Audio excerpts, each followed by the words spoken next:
مجلس میں سے ایک شخص نے مولانا روم سے پوچھا، بتائیے فقیر کون ہوتا ہے؟ تعریف بتائیں، فقیر کون ہوتا ہے؟ مولانا روم اس کی طرف دیکھا اور آنکھیں بند کر کے چپ بیٹھے رہے۔ اس نے پھر سوال کیا، بتائیے مولانا فقیر کون ہوتا ہے؟ آپ نے اس کی طرف دیکھا، پھر چپ بیٹھے رہے۔ اس نے تیسری بار پھر سوال کیا، بتاؤ فقیر کون ہوتا ہے؟ آپ نے پھر دیکھا اور چپ بیٹھے رہے۔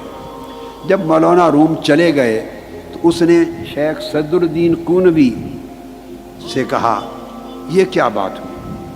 حضرت صدر الدین کونوی نے کہا، نادان کوئی بات نہیں ہوئی، وہ تمہیں جواب دے گئے، تمہیں سمجھ نہیں آئی۔ تم نے بار بار پوچھا تھا فقیر کون ہوتا ہے، انہوں نے جواب دیا جو سب کچھ جان کر چپ ہو جائے وہ فقیر ہوتا ہے۔ جو سب کچھ جان کر چپ رہے وہ فقیر ہوتا ہے۔ جس کے پاس علم کا سمندر ہو اور وہ سمندر چپ نہ ہونے دیتا ہو، وہ سمندر اندر موجیں مارتا ہو، بلانا چاہتا ہو کہ بول اور اپنے علم کو ظاہر کر اور بتا دنیا کو کہ کیا کیا علم کے سمندر تو نے پی رکھے ہیں، علم کے سمندر کھول رہے ہوں اور وہ فقیر ہو گیا ہو اور وہ زبان کو بند کر لے، خدا کی معرفت حاصل ہو گئی ہو اور زبان سے راز نہ اگلے، چپ رہے، اسے فقیر کہتے ہیں۔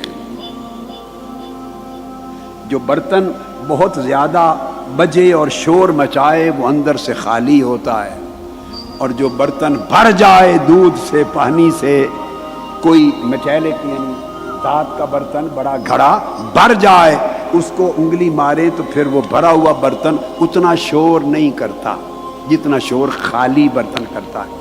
تو مولانا صدر الدین کونوی نے کہا، نادان وہ تیرے سوال کا تینوں بار جواب دے گئے۔ جو سب کچھ جان کر چپ رہے یہ ضبط نفس ہے، یہ مجاہدہ ہے، یہ اپنے نفس پر کنٹرول ہے کہ کوئی پوچھ رہا ہے اور جواب نہ دینے پر تانا ملے گا، اسے آتا نہیں، اسے معلوم نہیں، وہ جان کے چپ رہے۔ یہ کام فقیر کر سکتا ہے، عالم نہیں کر سکتا۔ اور پھر جو یہ ایک اینگل ہے بات کا، ایک اینگل ہے۔